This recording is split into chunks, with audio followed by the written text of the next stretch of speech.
Yeah, it's fun. Welcome back to another episode of Unfiltered Wellness. I'm Gabe Jacobo, Austin, Maine, Katie Alexander. Got a guest today, Katie. Welcome to the show. Thank you for having me. Yeah, Austin. We're just going to jump right into it. Do it. Someone competed in HYROX this morning, so I was not there. So I'm going to let you guys kind of take it over here for a second and explain what it was like, what you thought, and just give me all the feelings and everything in between. So you gotta start us off like very first. Well, I need the rundown prior. If you could sum up one sentence before it starts, what's your one sentence? We're getting ready for the day. You know it's coming. What's your one sentence to break it down? That's a hard question. That is a really You hard could give me a question. paragraph. You could do a paragraph. I think the one thing that kept running through my mind was, how am I going to do this? Honestly. Okay. But it's like when you're going to get on a roller coaster and like you're going up, it's like the anticipation just keeps building. And then once you get past that finish or line, it's like, okay, well, it's done. Like that, you're done. So that's the build up. yeah. That'd be just anticipation in a Yeah. sense. Like, okay, like how's this? Like you're going up the roller You're coaster. angsty. You're like, okay, this is about to happen. Like the girl, I was talking to the people beside me, like forcing them to talk to me because I'm like, my anxiety's high. So you have to you have to talk to me, because when I'm anxious, like I'm talking to other people. So yeah. Part two, we roll in. We actually are in the event. You're going. What are the thought process as you're going through this thing? First half of the race. Again, it's like a roller coaster. Like it's like every section is a different emotion and feeling. Like there was some times where I was like, this is euphoric. I am on a high. And then there's other times where I was like, this is the worst thing I've ever done. Why am I doing this? That was like literally whenever you got done, you're like, that was the first thing she said when she got done. That was the hardest thing I've done. like gets done is just like dead. But she's also to the end of the race. What are your thoughts at the end of the race?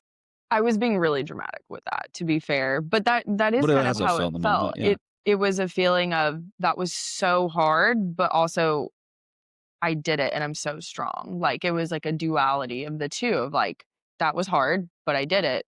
And it just proved to myself that I am as strong as I think. I put a story up just like a little bit ago, and it's like, I had to push through so many mental blocks, not physically really with all of this training, but mentally, about like the things I tell myself about who I am. So like just the end, it was like, okay, like that reinforced, like I am strong. That's good. I like what you're saying right there, and that brings up a question: is when you're like on the day in and day out, you have decisions to make. You're like, do I train? Do I try to get the right sleep? Do I eat the right things? Right, all of these decisions you make every single day. Did you find that over these last, how long have you guys been working together? I think I sent you a message at the end of June. So it's been So 5 months. Yeah. Almost half a year. Yeah. So let's say the last 5 months, do you feel like who you are today and those daily decisions you're making, has it improved from the first time that you started working together? Do you think you make better decisions more often, or do you just think that you investing in yourself has given you maybe more of a, like, I have to do this? Like, explain to me that a little bit. I think it's a little bit of both. Like obviously having the monetary incentive of having a coach is a part of it, but it's maybe 10%. Like it's more of, I chose Austin as a coach because I knew I liked who he was as a person, in terms of I was encouraged by the things that he would post and I would see. And I knew that I wanted to care less about what my coach had done and more about who they were. Not that you haven't done. Cool. Thanks, Katie. Just said I haven't done That anything. I sounds so appreciate bad. it. Wow, that hurt. But I knew from the things he posted that his mindset was where I kind of wanted my mindset to be. Like, I think you should be encouraged by your coach. I would hope you would be. Otherwise, why are you picking that That's coach? a good. It's funny, like you're saying, like the things I'd post, which as we're in the middle of recording this, I have no social media. So it's like, but again, that's like my theory behind that and so forth is like, do I really trust? Like, is it me doing everything, or do I really trust God to help me carry through these things? Like, I got rid of social media time where I needed it the most, quote unquote, in this weekend. And I mean, I haven't posted anything on last week's yet either. Like, we didn't even talk about that. Kay just did a powerlifting meet last week, Literally. and then came back into the following weekend to do a 6 days ago, was it 6 days ago? You just did a powerlifting meet? Yeah, it was last Yeah. Saturday, so 6 weeks. days. Yeah, literally like yeah. it's been doop doop Yeah. right to it. It's Yeah. just quick little deload and taper and peak and everything and go. Yeah. But I think as you're saying that, you know, you're like picking the person as a coach. Like, yeah, obviously, like they have things that, you know, they can help with and X, Y, and Z. Like, they're not illiterate on the sport or X, Y, and Z. But I thought that was really cool as you brought that up, because I was like, everything in me wanted to keep social media posts and this and that. Like, it's not that I'm getting rid of it forever, but I just want to know, like, do I know that it's not me doing things? Because even whenever it comes to creating protocols, like whenever it's all your stuff, it's the same thing like me and Matt will talk about, is like, it's intuitive. Like, there's a book that says to do this and X, Y, and Z, but as you're reading the sheets, as you're talking to the person, as you're creating this relationship over time, you find ways of like manipulating it different. I mean, you've been ready for this HYROX. You've been ready for this HYROX. Two completely different things. The way she got ready for it versus the way you got ready for your first one. Mm-hmm. Two completely different things. Like, everybody is so unique and different. And I think for me, that just makes it so fun. Mm-hmm. And then getting to like go through today as you're going, you get done, like immediately you're like, okay, well, give me your honest feedback. Like, what do you really, and like, I tell Kay, I'm like, I'm just never happy with the end. Like, it just is. You could go out today and now, if you went and ran a 55, I think that I would be like, yeah, I'm going to Disney World. Like, but realistically, it's like, well, Austin, we got 2 minutes better. Like, yes, I'm happy about that, but I'm like, we still have 2 more minutes to get better too. Like, is there ever really can you be happy in the process, but still want more too? And I think that's so good in this part of sport. Mm-hmm. So that's such a good question. Can you say that again? Can you be happy? Can you be happy, But still trying to want more? Okay, so there's actually a quote that Nick Saban I saw on TikTok the other day, and literally I was like, dude, this is exactly what you need to hear and what a lot of people need to hear, not just in sport but in life. He said, outcomes are a distraction. Focusing on the process of which you have to do to get to the outcome is the most important thing you need to do. So the outcomes are going to happen. The thing you want can happen as long as you have the right mindset to go get it, but you can't be obsessed about the outcome. You have to be obsessed about what it takes to get that outcome. So it starts with a decision every single day, consistent decisions that lead to you being able to have a powerlifting meet 6 days later, compete in your first HYROX. And all of a sudden you were like, how cool would it be to go to Bangkok to go do a HYROX? Or what did you say? Yeah, Bangkok. It was you're looking at something that's 10,000 miles away. Yeah. So all of that to say is, I agree. We always want to improve, but let's just try to improve what we do every day, because that'll improve the outcome. I think about it this way. And me and you were talking about it last night. We went to a shakeout run here in Dallas, and it was just so cool to be around other like-minded individuals, and it got us to talking. And we were both saying that ever since we started working with Austin, our lives have changed for the better. It's because we have someone who helps us improve those daily decisions every day. So we're not outcome focused. We're just loving what we're doing with the process. And we're around other people who love what they're doing with the process, improving their fitness, being in a community, having fun. That's what it's all about. The outcome will take care of itself if you do it long enough. Yeah, and I had made a post that Austin had put on his story and talked about the aesthetic change that's happened since I've been working with him. But it's funny how I didn't go into this with an aesthetic change. We weren't trying to make that was aesthetic I changes. never said that. My goal was HYROX, and then it transformed into powerlifting. Like, I don't know what, 2 months into even training. Like, we had 2.5 months of powerlifting prep. I was just like, well, I was sitting there looking at stuff, and I was like, well, I mean, technically, like, we're basically doing powerlifting. Why don't we see Why about not? Yeah. barely tweaking this to make that happen? Mm-hmm. And I mean, obviously, go out and kill it, and that was so much. Yeah, it was fun. Yeah. That'll But be it's funny how, like, good. the outcome, like you were saying, was not aesthetic, but it ended up somewhat being aesthetic. Like, that post night and day from where I was before and after. But that was never my goal. It was always, hey, I have this body. I want to try to see what it can do. Like, let's figure that out. Performance-based nutrition. Shout out to Matt. Thank you so much. Yeah, literally. But even too, as I was thinking about that, there were some things you were saying with just like the daily, like you just focus on the day. Sean Vasquez, their daughter, Kinder, they always say choices, Kinder, choices. So, and it's like, cause it always, I think comes back to awareness of the moment. Can you, is this decision I'm making right now today leading me to where I want to go, or is it going to lead me not to where I want to go? Does me eating my meals help me do that? Does me hitting my macros? Does me getting my training in? And, we've talked about it's not going to be perfect either. There's going to be something at some points that gets missed. It is going to happen. It's not that you sit there and you're like, oh, you piece of crap, you missed this, blah, blah, blah. Like, I think I've done that way too often. We probably all have, where you do miss something. And you're sitting there like, I just failed it. Everything's going to fall because you're like, this day is the only day that matters. And to a point, yes, I think that's a healthy balance to have, because you have to be able to still have that thing alerting you, the awareness saying choices, Kinder, choice. Like me and Kenley talk about all the time. It's just choices. It's 100%. Memphis will hear Memphis choices. Yeah, she'll absolutely hear that. There's another thing I want to point out though today too, as you finish it up and we're going through, quick little feedback pieces, I said it was, definitely there's some things we can do better. But even breaking that down further into what you had said, let's go back into the preparation of these last two events that have happened back to back in this span. Where do you feel like could have been better on execution points? Was there ever a moment where choices, Kinder, like that was hitting you really loud and you're like, well, crap, lean into it. And then you did some type of change. The aesthetic changes didn't come about from doing nothing. Like obviously patterns change. I don't know if I kind of know what your training was beforehand. I mean, you've been training like, so for instance, like you guys both use the conjugate system.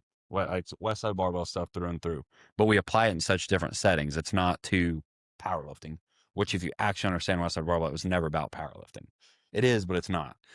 With that, what would you say was there a monumental time you remember that where it's like, hey, this is a person I am and this is a person I have to be for this? For sure. I, before starting with you, was doing probably 3 days a week with like one run and just like sending a prayer up, like, yeah, hopefully this is good enough. And that's when I got to a point of, okay, like I recognize that not only do I want somebody who like knows what they're talking about with something specific to HYROX, because again, like just saying, yeah, one run a week, this is going to be enough was not enough.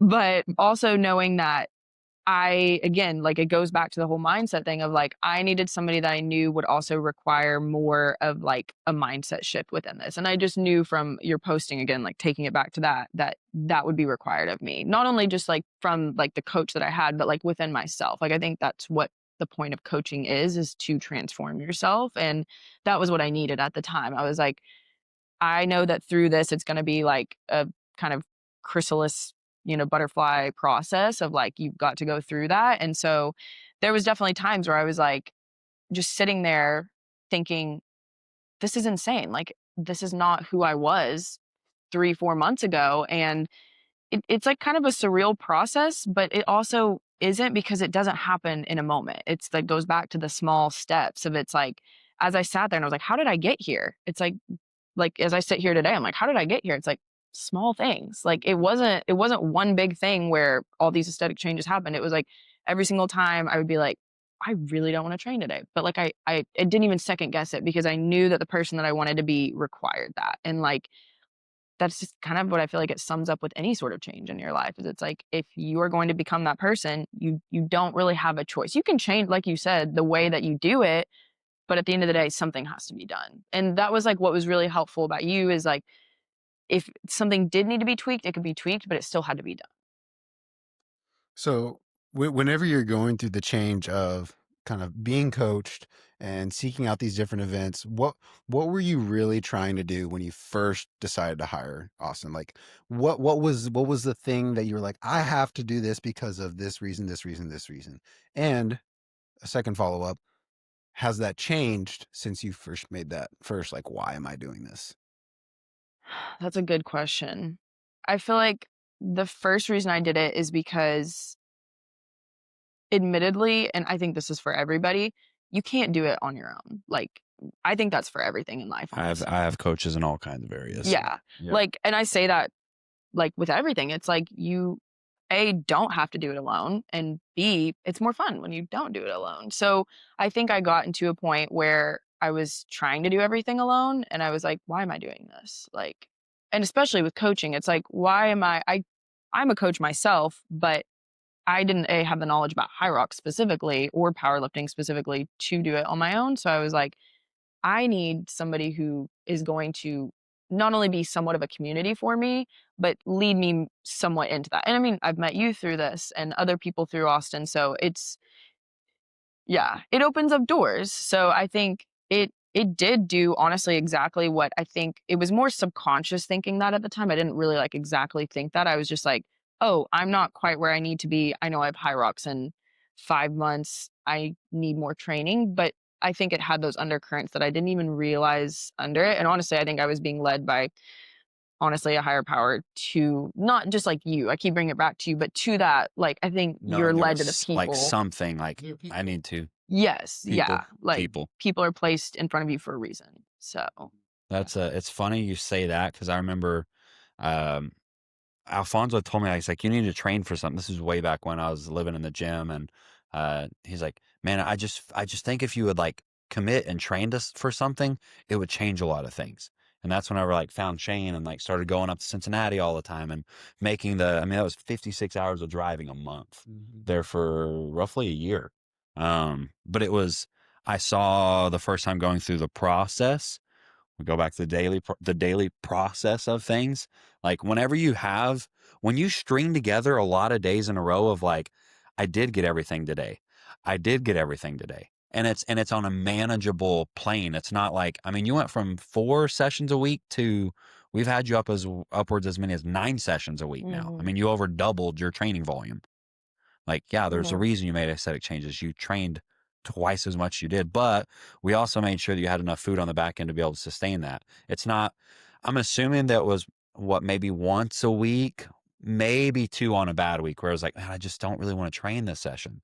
It was very rare, I'd assume, of like, at least in our conversations, if you're like, hey, each week, I don't want to train this week. Like, yeah, obviously we know something's up and then we're looking at blood work. We're looking at food intake. Like we have to actually go backwards and look at those. Do you have relationships around you that are quality, that make you feel good, make you feel safe so that you can go pursue these things? Like mm, the athlete lifestyle is a stress. Like when you take on 9 sessions a week, that is a stress. Even though we build in recovery, like it's still stress. yeah, Yeah. And I have a follow-up on that, like a question. You went from 4 sessions a week to 9, upwards of 9.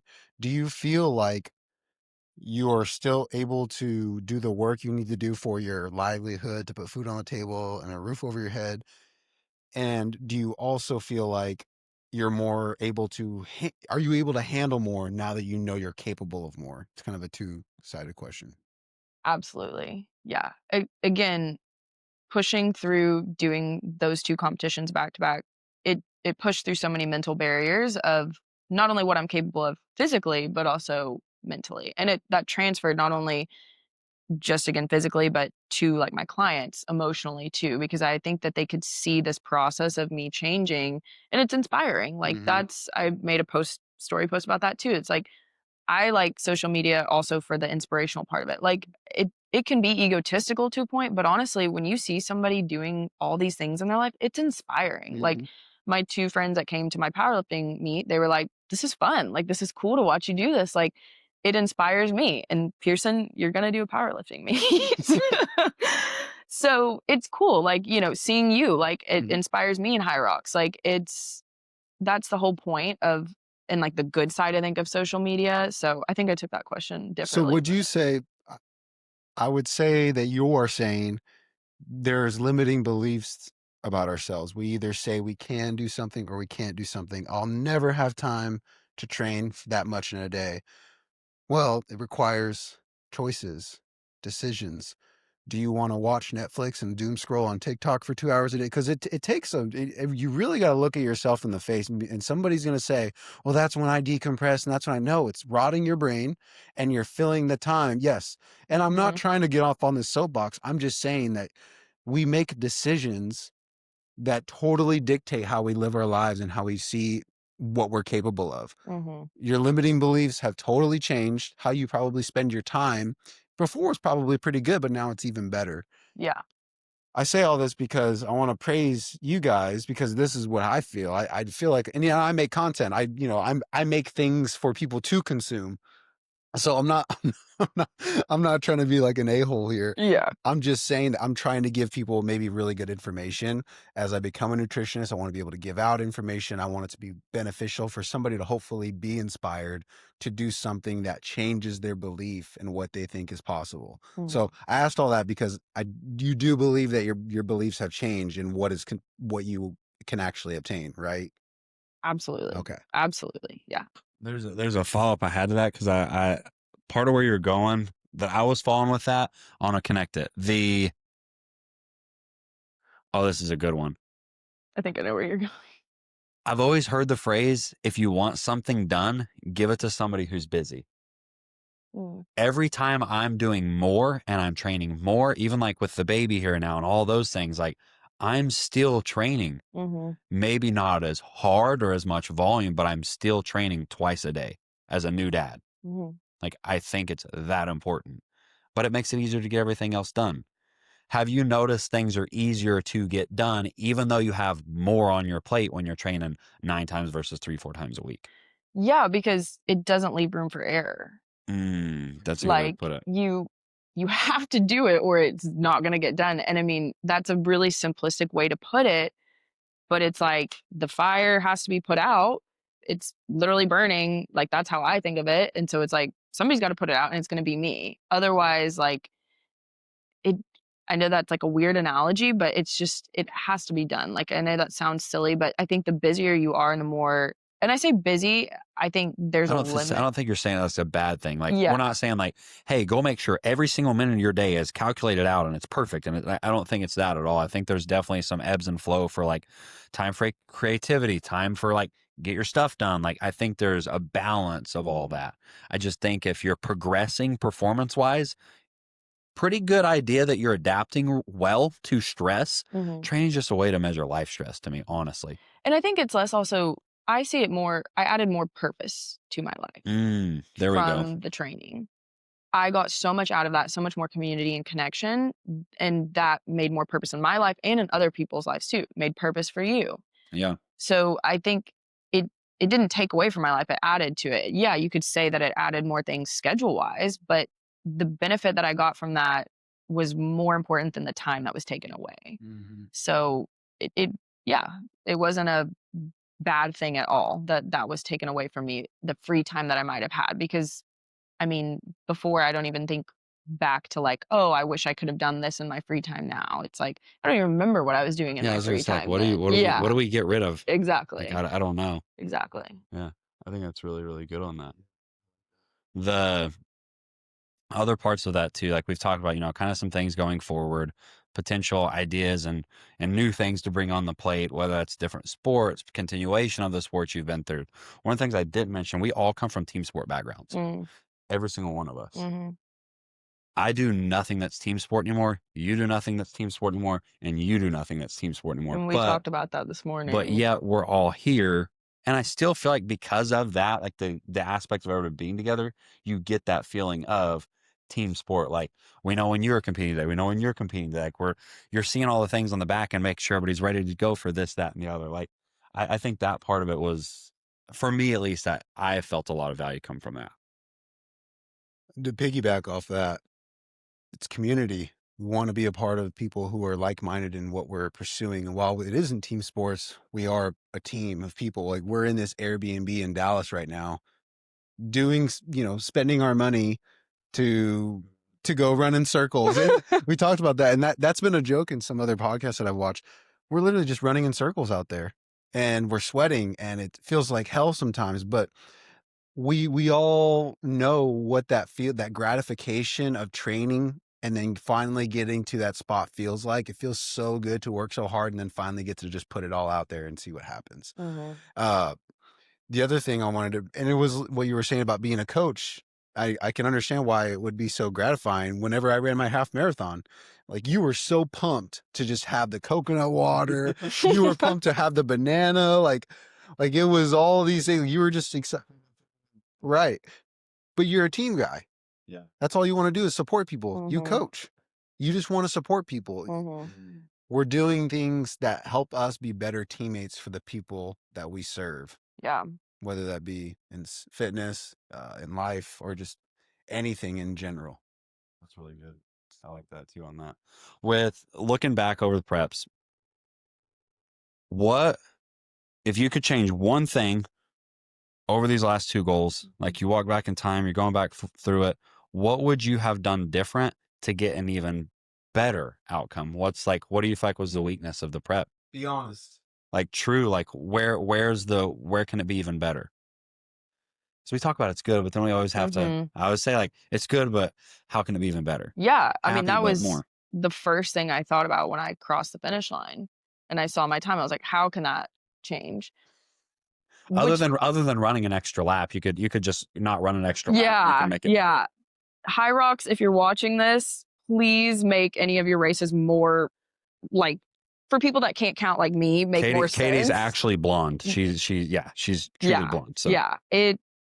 don't let her hair curl. I'm gonna think about that every night before I go to bed that I ran an extra lap. But that's a good question. I think for me, probably the nutrition side, because I learned so much through this prep about nutrition. But like we were talking about the other day, like I used to think about it a lot in macros, and I started to think more, micros, if that's what You we want eat to whole call it. food. I mean, like one of the things you gave feedback on too, and that is like looking in the world of nutrition. I think something maybe we should say we did really well.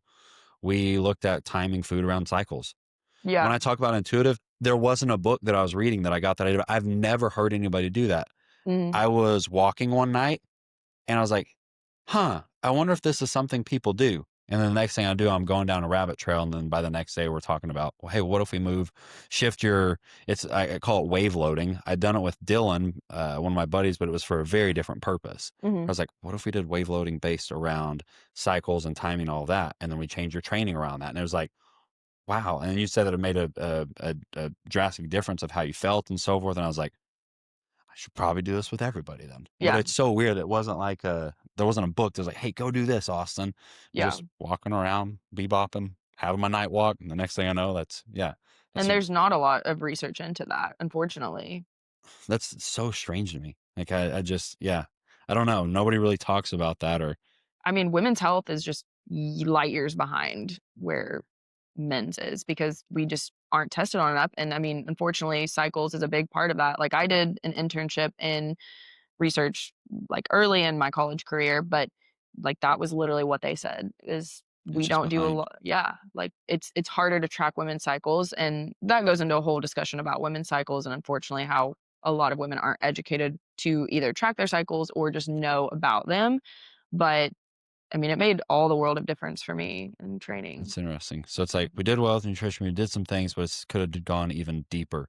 Where sleep and time management, your relationships, I feel like you have some of the best. Like so, when I look at, it, I look like think like a spectrum. Like if we could take like a grade, and you could put like pretend from an athlete, it's like power, speed, agility, strength, communication, IQ, and like the charts out, and it goes as far as it can for each thing. I think too, when it comes to athletes, you have to look at wellness first and you look at things like relationship quality, sleep, like those aspects have a part too.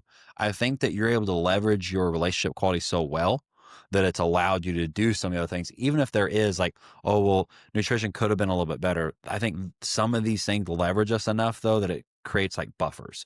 And so kind Mhm. of one of the things I always go over is like, it's not, I'm always just trying to figure out how can I create more buffers for whenever errors do occur. If we think about sport, think about the World Series. The team that made the least amount of mistakes won. That's who won the World Series. Whoever made less mistakes. Yeah. Whoever got on base more than the other person. Whoever got more strikeouts than the other person. Like, yeah, that's part of it, but to do that, you have to make less mistakes. Yeah. You just make less mistakes. Mhm. And so even like looking at that and creating those buffers, like we could have been like, all right, Katie, you have to get 8.5 hours of sleep every single night, or this training's not going to work. Mhm. Realistic? Is that realistic with the life and the schedule you have? Heck no. Instead, we're like, well, maybe we're getting 6.5 here. What if we can get this to 7? And like we did. Yeah. I was able to keep us there, and we're seeing the tracking and everything else. Like, hey, wow, she's doing good. Training's going well. Like, you're just trying to find how far do I have to push this pedal to get the result I want? And then as obviously, like if people want to go deeper in that, you start pushing the pedal more, which will lead us like your prep this time around versus prepping for the first HYROX you did with Dallas, with Isaiah here in Dallas. Like, there's so many more variables now, but it's a continuation of what you built on from that.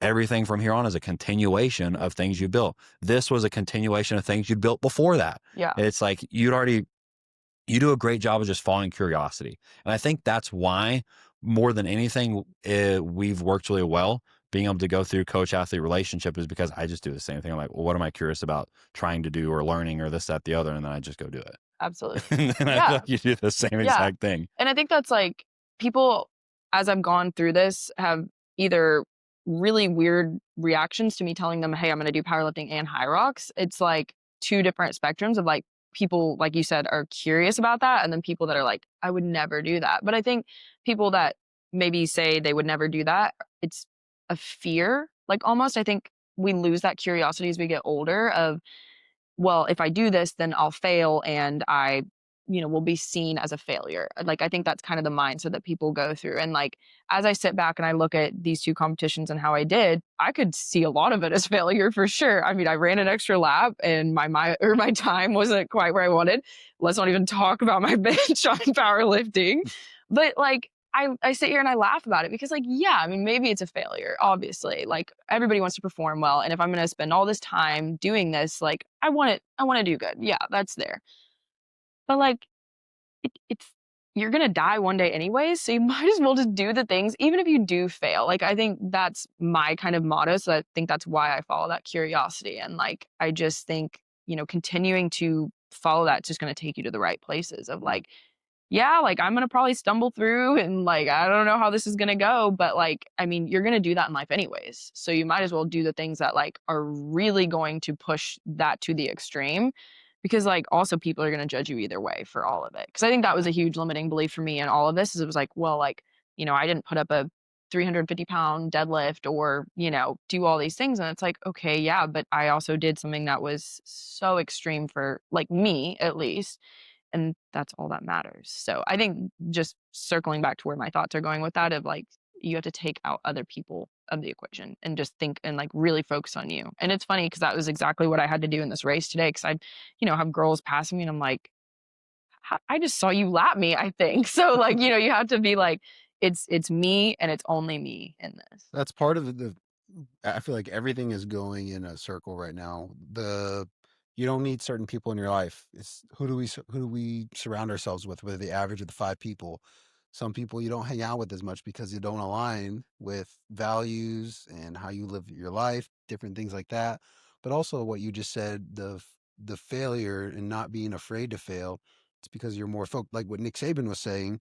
You're more focused on the process instead of the outcome. It's okay if you fail, but you're also going to be doing something to improve for next time because you're more involved with the process as opposed to, oh, outcome was bad.